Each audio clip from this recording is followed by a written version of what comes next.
Hello and welcome to A Year at the Movies with me, Jacob Earl, a weekly show where I try and watch a movie every single day, and then at the end of the week, I come and talk about it. This week, I watched 6 movies, which is pretty good.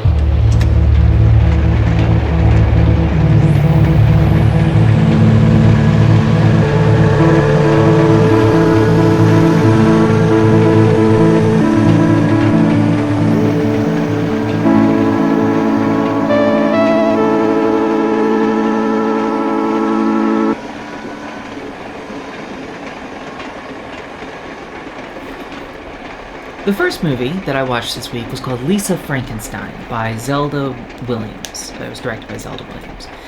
It's sort of a 80s teen comedy horror thing, written by the person who wrote Jennifer's Body, although that association makes it a little bit more... You gotta expect a fairly goofy thing when you go and see Lisa Frankenstein. It's not Jennifer's Body. But it's about a girl who, brings a corpse back to life and makes him the perfect boyfriend for her. They do this by killing a bunch of people rather violently.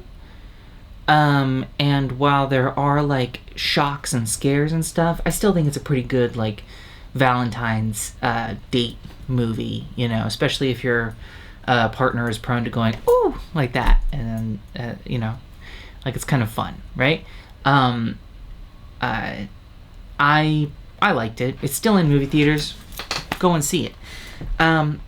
Every week I have an anchor movie, which is a movie that has I think the potential to build a theme for that week around.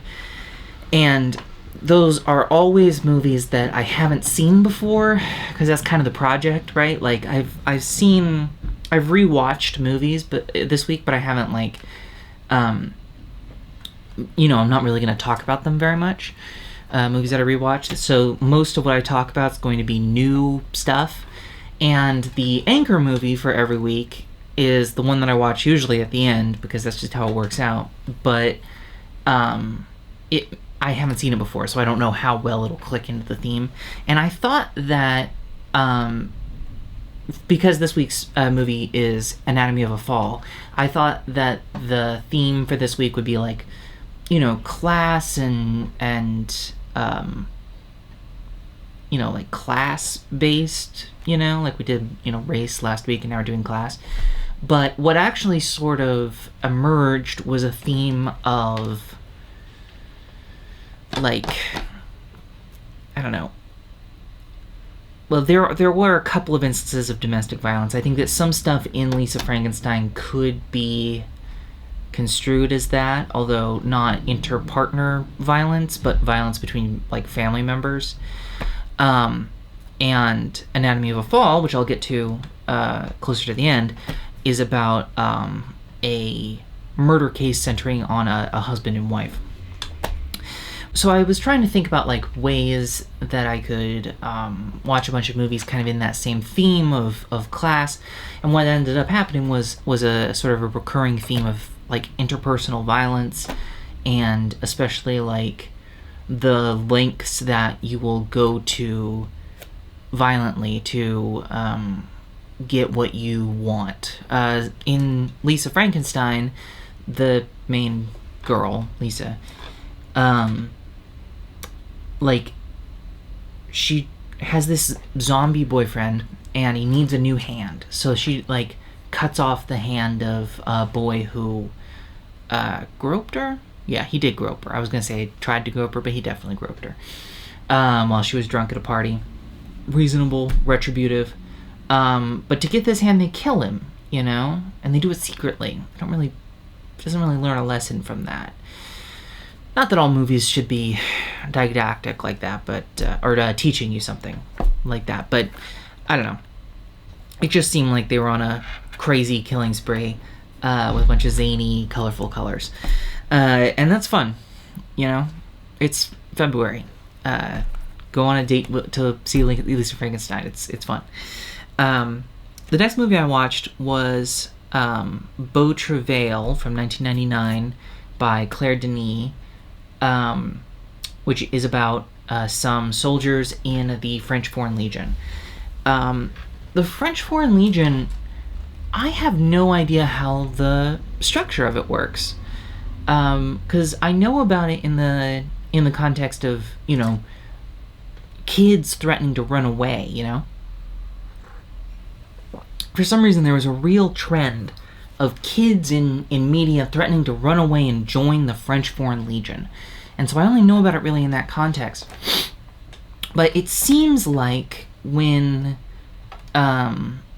American service members are stationed overseas in, like, random countries that we're not at war with, they mostly do a lot of training and running around and stuff. But this movie, Beau Travail, in this movie, Beau Travail, they don't seem to have any oversight, really.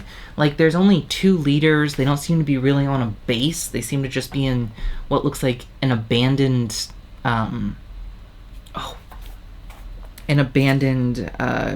club, you know, beach club sort of place. A bunch of abandoned buildings that they're sort of, like, occupying. And maybe that's what the French Foreign Legion is. Maybe that's a function of the budget of the picture, but I did not understand the actual, like, military application of having a bunch of random guys running around in an abandoned Club Med, basically, and swimming in the ocean. From a film-going perspective, though, almost all of these guys were ripped and shirtless for the vast majority of it, and sort of, like, you know, engaging with each other in both a brusque, sort of tender but masculine way for the runtime of the movie. And if that's something you want to go look at, go and watch Beau Travail. It's pretty good. As far as, like, the theme that I'm trying to come back to of violence, the violence in that was less interpersonal and more interior. Like, there were, like, the commanding officers did, how do you describe this? The commanding officers did take out their insecurities and fears on their subordinates. It was mostly from the sergeant's perspective, and his fear drove him to hurt the people around him because he was trying to hold on to something that was outside of the military hierarchy. But anyway, Beau Travail. If you want to watch a movie about a bunch of shirtless men running around, I really don't think you could go worse. Either I meant to say you could do worse, or you can't go wrong. And I somehow mixed those two together. Alright. The next one that I watched is The Long Good Friday, starring Bob Hoskins, from 1980. It's directed by John McKenzie, but what's interesting about this one is that it is the first film from Handmade Films, the people who did Time Bandits and With Nail and I, and it's like a independent English movie-making studio founded by, I think, one of the Beatles. But it you know, it has that sort of feeling, well, all of the Handmade films have that sort of, like, grime to them, but it's interesting how unpolished and well, frankly, independent that these movies are. The Long Good Friday, Bob Hoskins and Helen Mirren are gangsters. Bob Hoskins is like the king of the gangsters in London or whatever. He's not called the king, but he's like the Don, maybe, but they're not Italian, they're English. They're both kind of casually racist, so heads up on that. Not terribly, but casually, and they do seem to conflate the, like, war on drugs with the rise in, like, black people living in town, which is sketchy at best. Not Bob Hoskins and Helen Mirren in reality, but their characters in the movie. The plot of it is that Bob Hoskins is trying to get some money together from these foreign investors, American investors, to, I think, buy the docks in London and turn it into the, like, location for the upcoming 1988 Olympics. Because he's trying to, like, go straight and turn into a legitimate property developer, which is a little bit of a contradiction in terms. But obviously, it all goes to hell.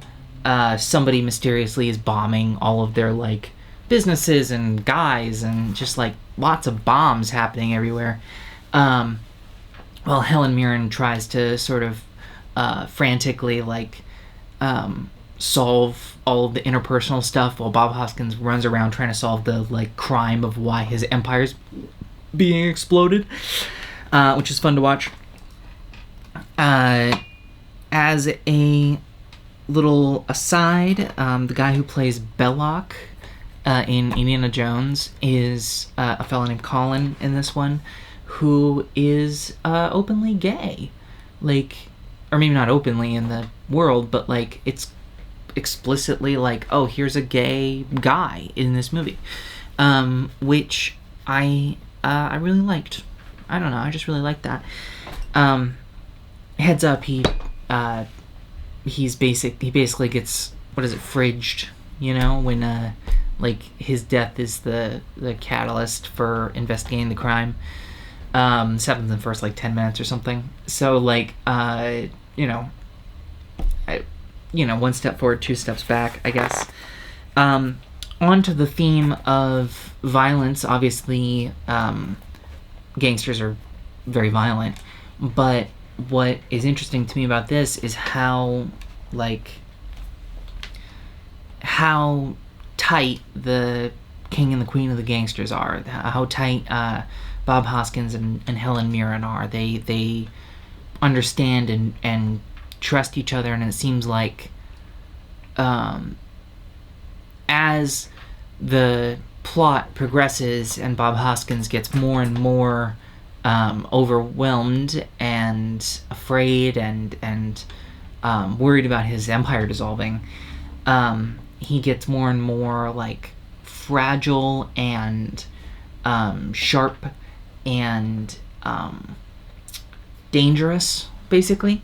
And Helen Mirren, there's only one moment where he, like, yells at her, but she reacts in such a way that this has clearly never happened before, which I think is interesting, that someone whose whole life is casual violence could, I don't know, be so nice to his wife, because usually it's not like that.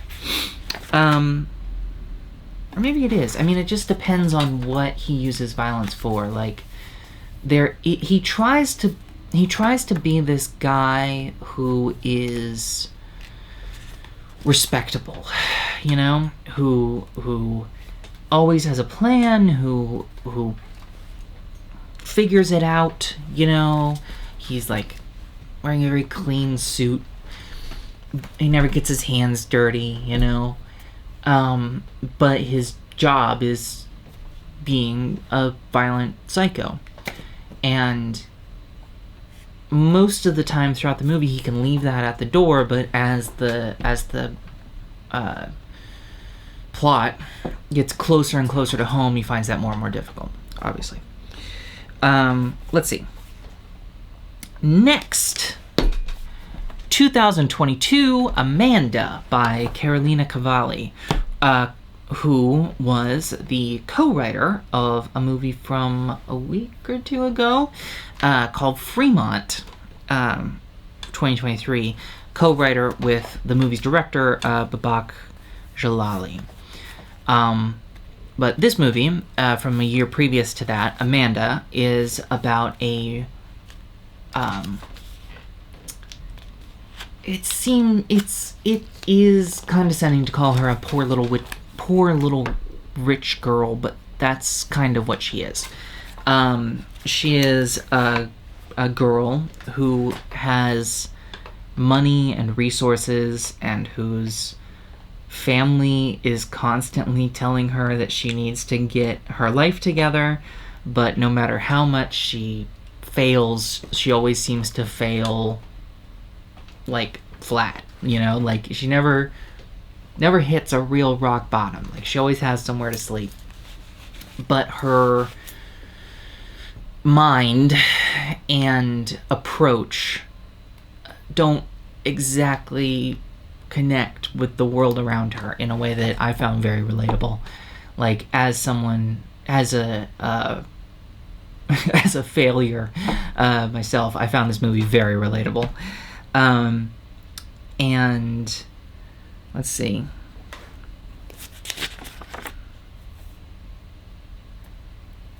There's just a ton of like really great little moments. Like she lives in this great big house, but to get from like the door to the bathroom, you have to cross this past the sitting room, and so like her mom and her mom's friend were in the sitting room, and so she's like 25 or something. She tries to jump over the doorway, like as if the thing that they can see is based off whether or not your feet are touching the ground. Just a million tiny little sweet details. It's like a comedy, I guess. No one in it ever smiles. It's about rich people having rich people problems. And that's the kind of thing I love. Like I saw a review that described it like if Wes Anderson movies gave women interiority, and I think that is exactly right, and I thought it was a lot of fun. Which is nice, because with an Italian movie, sometimes they are pretty to look at, but then there's like a darkness at the center of it, or like a weird twist that sours you on it. And for me, Amanda didn't have that. It was just about some very strange people trying their best to overcome the incalculable difficulties of interpersonal communication, right? Basically, the plot of it is that her mom's friend has a daughter who's a shut-in, and Amanda goes and decides to be friends with her, and like the things that come out of that.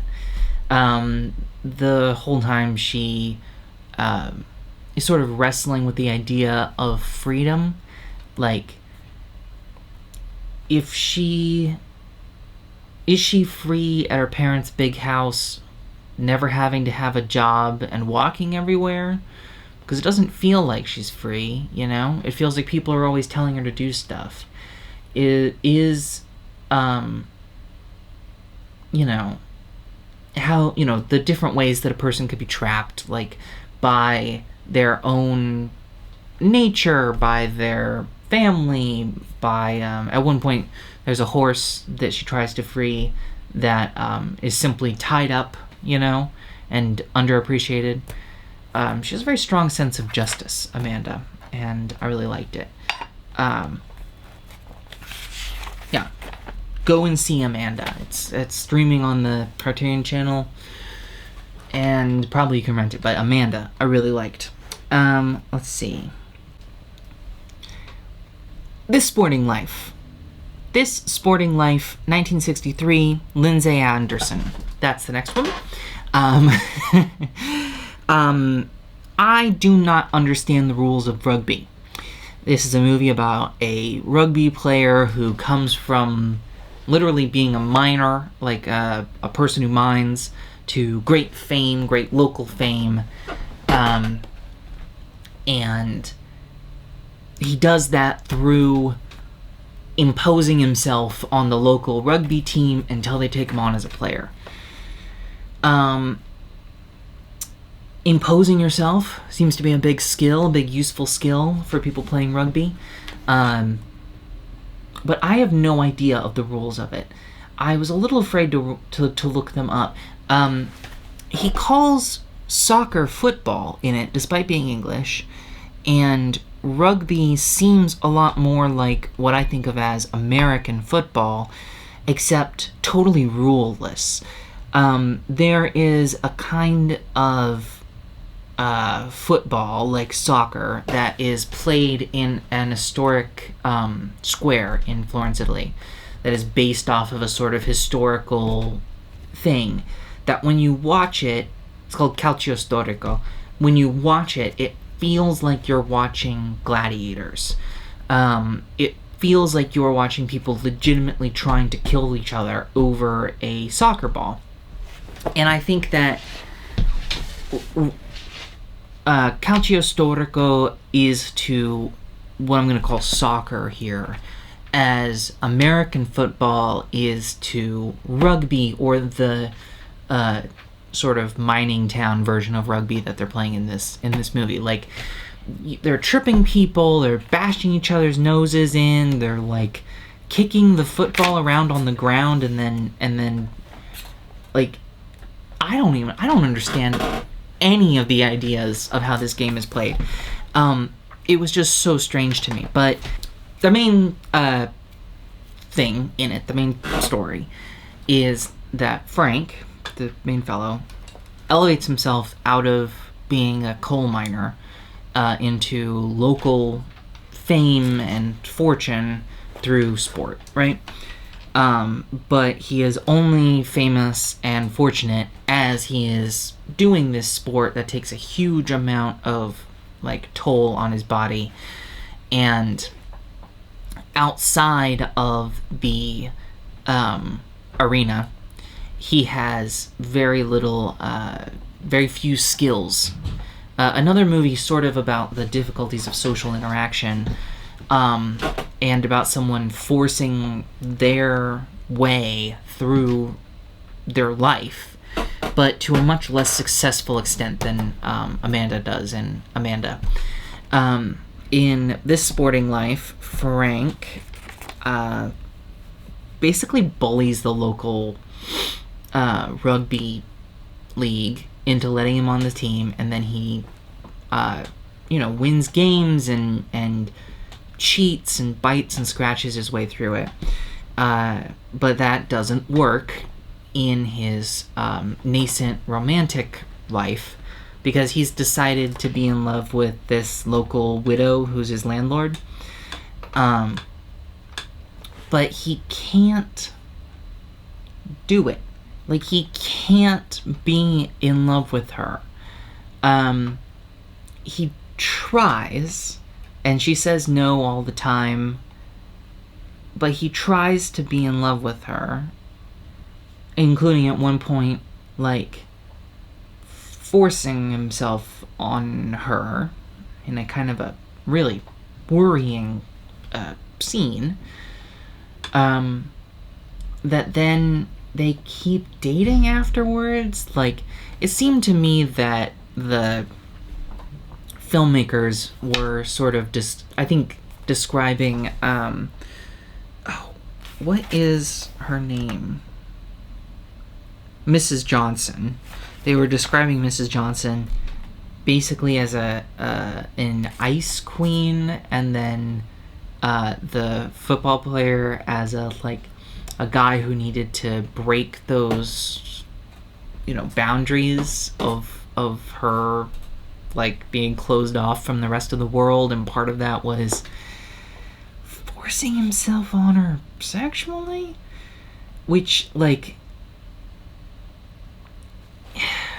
I'm not against that sort of thing in a movie, but it felt very, if not celebratory, it felt like the movie was saying that this was the right thing to do in this situation in a way that I did not like.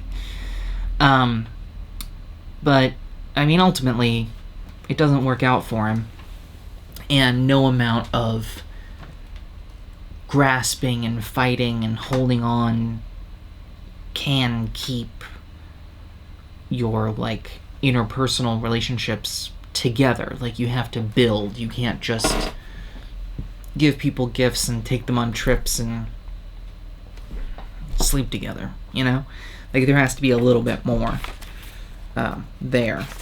I was thinking before I watched it that this would relate back to the initial, like, class theme. more because currently, if you're a professional athlete, your life is determined by random rich people who like own the league or own the stadium or advertisers or all kinds of like people who give you a lot of money but can take that money away at any moment, like college American college football is kind of like financial abuse, sort of, from what I understand. And it also kind of came back around to the Long Good Friday, because in the Long Good Friday they're building a stadium for the Olympics, but I couldn't help but think of the corruption around, like FIFA things, right? But in this sporting life, it was less about how trapped this man is by his betters. Although they did only like to, they liked his moxie, but only when it benefited them, only when it showed that he was going to be a tough fighter for their side of the team. He just had no other usable skills, like he had no other parts to him. He just had anger and fight and push, and that doesn't always work. Let's see. Oh yeah, there's some close-ups of spiders at the end of it. I am terribly, terribly afraid of spiders, and I did not like seeing those spiders. But yeah, that was This Sporting Life, 1963. And our final discussion point is going to be the anchor movie for this week, Anatomy of a Fall, Justine Triet, 1923. No. Justine Triet, 2023. 2023 is when it came out, not 1923. Anatomy of a Fall, 2023, Justine Triet. This is our final discussion of the evening and the anchor movie for this week. I had been wanting to see this because I had heard good stuff about it, and it's in the Oscars contention, and Oscars contention? It's a contender for, Oscars and things like that, and I've been trying to watch some more of those. It's about a trial. It's about this woman whose husband dies under mysterious circumstances. And I've been trying not to spoil these as much as possible. But this one you can't really spoil because it's less about like what really happened and more about the approaches that you take to it. I don't think you ever fully solve the mystery. It's more about the effects that a trial has on the people on trial. From the description of it, I thought that these people would be a lot richer, and they certainly have a level of never truly being able to fail back down to nothing. They're like writers and professors and like the sort of people who give up and take a teaching job, as opposed to working really hard to be a teacher. They have a little son. The son is blind, but I think he's severely visually impaired, I think is a more accurate way to say that, because he has some sight. And, highlight of this movie, Anatomy of a Fall, there is a fantastic dog in it, named Snoopy. The character's named Snoopy. And he's not like a little beagle, but he is like a sheepdog or something. Very smart. I think it's the same dog the whole time doing all the like dog stuff. Loved this dog. Worth watching this movie just for the dog. There is a moment where he's in danger, but he's fine. He's fine at the end of the movie. Do not worry about that. Yeah. Interviewer, Zoe, instrumental version of PIMP. Yeah, Anatomy of a Fall is very much in the realm of domestic abuse, like very closely related to This Sporting Life, about people who really should not be married to one another. Like they are not good at it. They're both writers, and I wrote down here, writers should not get married. Writers should not marry, which is a little bit trite, but I thought it was a funny thing to say. Neither of them seems especially evil, but it does seem like their marriage is dissolving. And they're trying to keep it together for their son, their disabled son, but they're not doing a particularly good job. And, like, they're trying to homeschool him, it seems like, which I liked, but then neither of them seem to really be doing anything about the homeschooling. Like, they seem to be teaching him to play the piano a little bit, but, like, they didn't seem to be teaching him anything. And he didn't seem interested in learning things on his own. And that might just be, you know, the perspective of the movie is more focused on the murder, but I was very curious how these people were supposedly homeschooling this child in their, like, partially built chalet in the mountains far away from everyone, because that is essentially how I grew up, like, in a partially built, a large but drafty, partially built house, far away from everyone else, being homeschooled by people who generally weren't actually teaching me things, but, like, I taught myself a lot of stuff, and I wasn't blind, so I wasn't sure, like, I was really concerned for this child's welfare, but whatever. Let's see. Oh, at one point, the mom says that she refuses to see the son, Daniel, as handicapped. Again, this is not the point of the movie, but, like, it's possible she meant something along the lines of, like, she wants him to live his best life, but the way that she said it was more like, I'm not going to label him that, because once you label yourself as handicapped, you are, like, a loser and a victim, and I don't want him to see himself as a victim. But it's like, he can't see anything. He needs accommodations. You can only get accommodations once you've been labeled as something. Whatever. That's not what the movie's really about, but I didn't think she was a particularly good person. The husband, also not a particularly good person, seems to be overwhelmed and violent. Overwhelmed and violent is how I would describe him. A giant baby, demanding attention from everyone and not really understanding where he stands.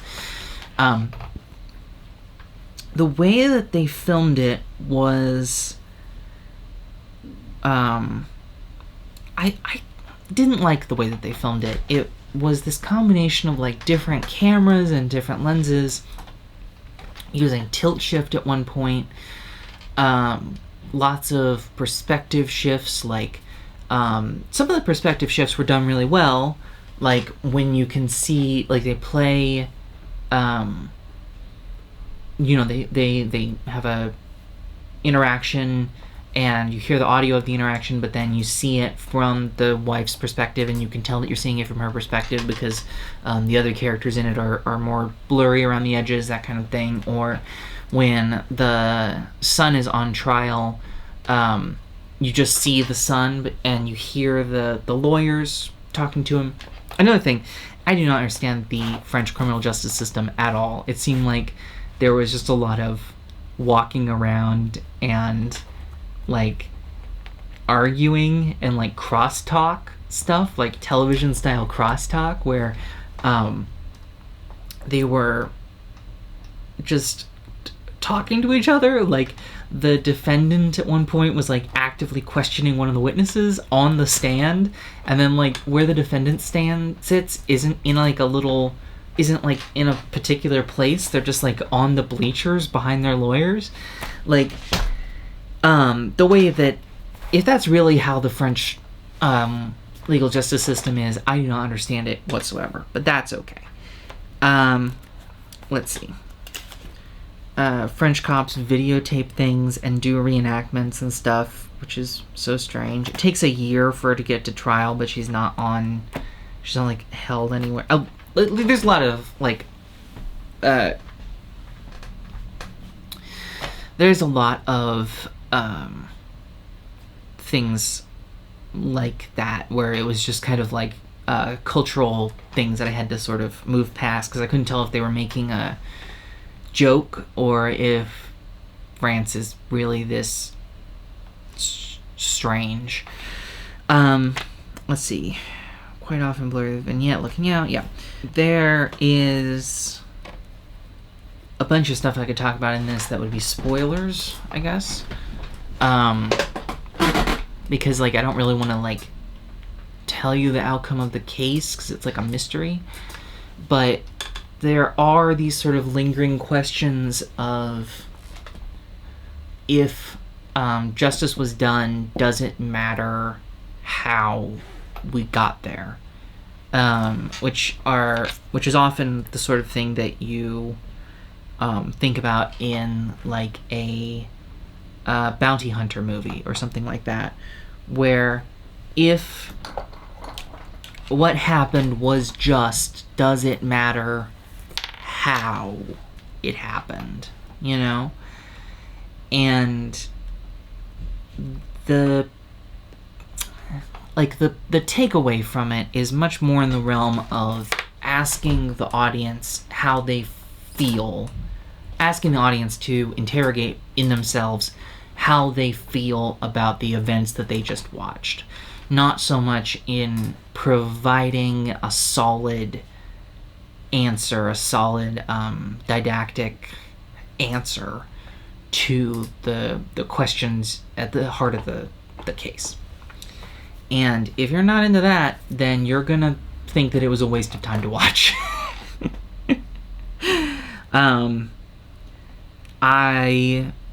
There was a bunch of stuff that Sasha thought was super obvious that I totally missed. There was just like thematic stuff because I'm not particularly good at themes. But I thought it was good, but I don't think it was quite as good as all the hype around it, but maybe that's just because I had built it up in myself. Alright, that was Anatomy of a Fall. Justine Triet, 2023, won the Palme d'Or.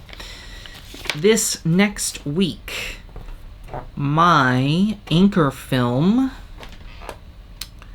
my film I'm going to try and watch, I think is going to be Lawrence of Arabia. I'm going to finally watch Lawrence of Arabia. It's playing on the Criterion Channel until the end of the month, so I have a little bit of time. Not a huge amount of time, but a little bit of time. Is that the end? Oh, let's talk about the stats. Today is day 49 of the year, the Sunday that I was supposed to post this video. And we are up to 38 movies watched, which is a deficit of 11, which is fine. Again, like that's still pretty good. However, I would like that number to be going down week to week. Yeah, that's the end of it. I don't have any, Devontae, or Cody, brought to my attention that Netflix did not make Knives Out. They merely distributed it, which is not something I knew, and I think that is worth knowing about.